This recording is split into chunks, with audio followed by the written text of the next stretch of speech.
Hey everybody, hope all is well. It's 0 dark 30 in the morning, and I was just sitting here thinking about what to make a video about, and just thought I'd just make a video about what I'm doing right now.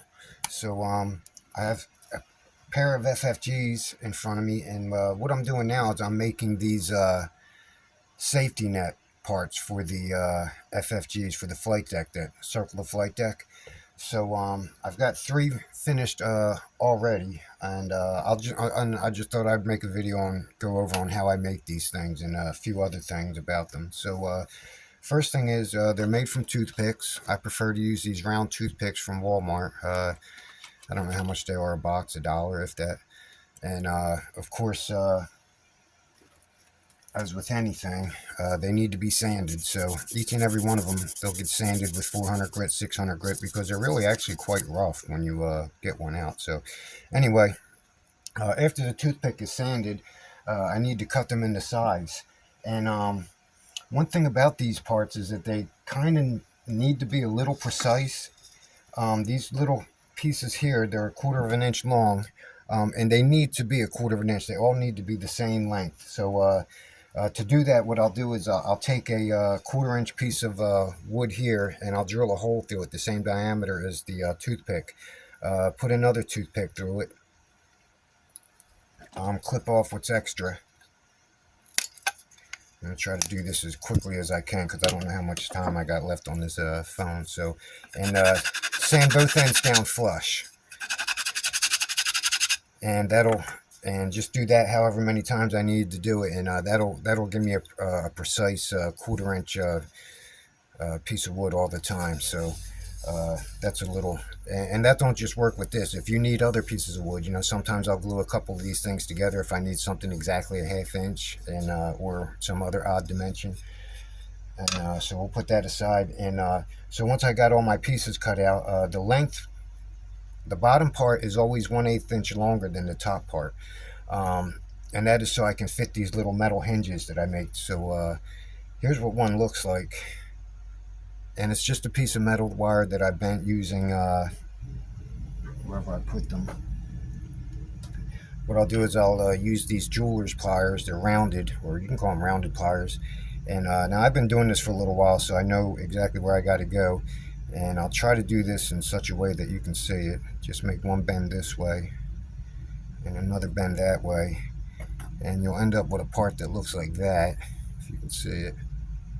And that should be about the same diameter I need. And so then once I get the part on here and I think that it's going to work good, I just want to make sure it's got just the right amount of tension, that it's not too loose and not too tight. So once I get all my little parts made, I get everything cut, it's time to glue them together. To glue them, I start with the shorter piece first. And I have all these various, I call them squaring blocks. So they're just used for gluing parts together. So put the top piece first, which is the shorter piece.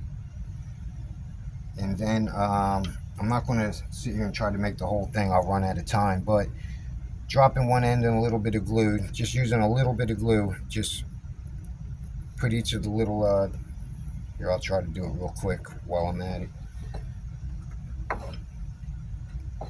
Grab another short piece because that one fell on me. So we got the part in here, and using my trusty Gorilla Glue, I put some fresh glue down there. Using a pair of tweezers, I'll grab the upright part and just dip it as little tiny bit in glue. I'll put that out here a little bit, just a tiny little bit of glue on the end, and then I'll set it in the middle.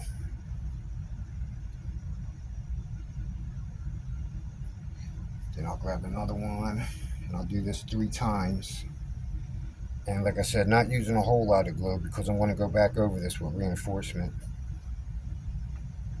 Make sure I do this so that you folks can see. Like I said, production value is pretty low around here. There's not much in the budget for it, so I'm trying to do the best I can here with this phone, so just bear with me.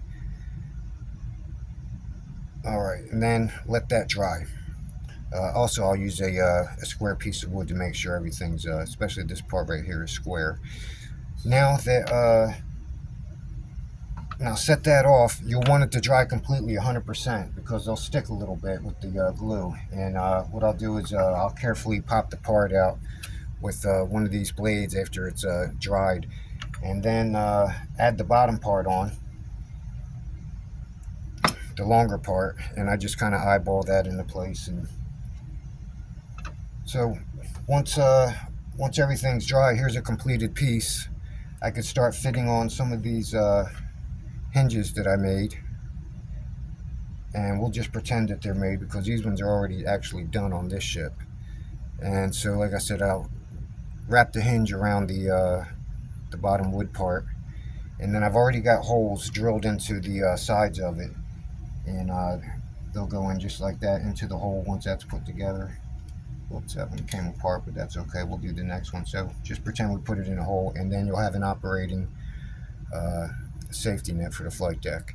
So I know I kind of skipped and breezed through this real quick and didn't, there's other things, but like I said, I'm not, I don't have a whole lot of time to just sit here and script out a whole thing like a real YouTuber would. But I'm just trying to show what I got here. So if anybody does have any questions or whatnot about anything I do here, and like I said, I'm not trying to go in any particular order, and I'll try to keep a lot of variety, different class ships and stuff going on. I just happen to be working on FFGs a lot because I do have a lot of them on order, so they'll probably be used quite often in videos. So that's it for right now. I want to get back to work and finish this off, and hopefully have a finished ship here in a week or so, maybe less, I don't know. So anyway, have a good day, folks. Bye bye for now.